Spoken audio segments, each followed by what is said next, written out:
Hey guys, it's Athers Magic here again, and this is my third video in the series of forces that I'm doing today. And today we're going to be learning, the Cull force, in which we're going to be using the Jack of Diamonds.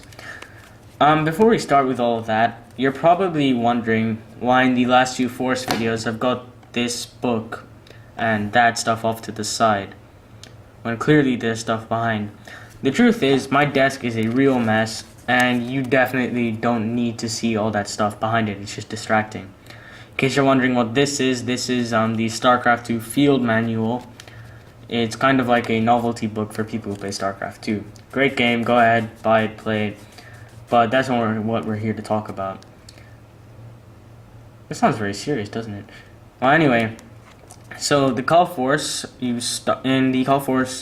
you get your spectator to look at you while you're spreading the cards to them, or not look at you, look at the deck, and they can tap on any card they want. Let's say they tap on this card, which I'm tapping on with my thumb.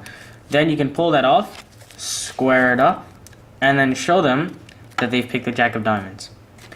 Now, this is a very interesting principle, I must admit. I really liked this force when I first found it.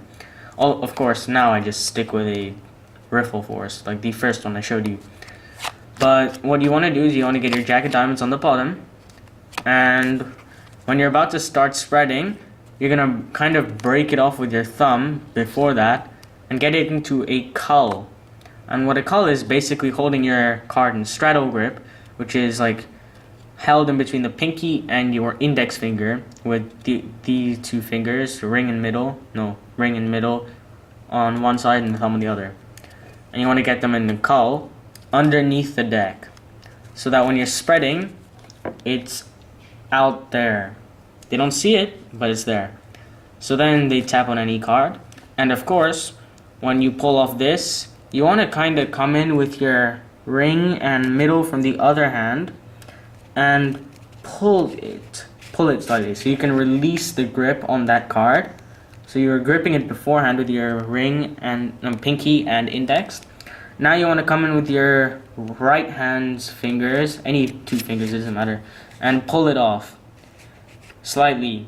And you want to go further than the card that they've just tapped on. So they just tapped on that. You want to go further than that, so they don't see it when you're pulling off, so it just looks like a messy pile. This gives you the excuse to square it up, and that's why they don't actually see you sliding any cards to the underneath, because they tapped on this card, the Joker, but instead you slide this on top. And by making it really messy like that, you have an excuse to square it up. It's a very important kind of principle in Magic. Like, for a move, you either have an excuse for it, or you have cover.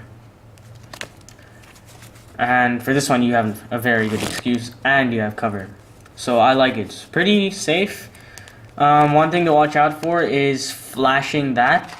That's why before my spread, I normally kind of have my right hand over this side of the deck, the right side of the deck. That way, no one's actually going to see me taking off the culled card. And if they do see like a bit like there, it looks a bit more like a shadow. But that's very irrelevant. They shouldn't be able to see that. And from the front, it looks like that. This is a very bad angle. But anyway, they won't be able to see it. And once you start spreading, you can just safely move the deck down. You can take your right hand off. And to recap, they tap on, let's say, this card. You pull with your right hand further, and then you pull the entire packet off, square it up, and show them their card. Okay, I left the Jack of Diamonds somewhere in the middle, but in this case I forced this 6 of diamonds. Anyway, that's the Cull force. Thanks for watching.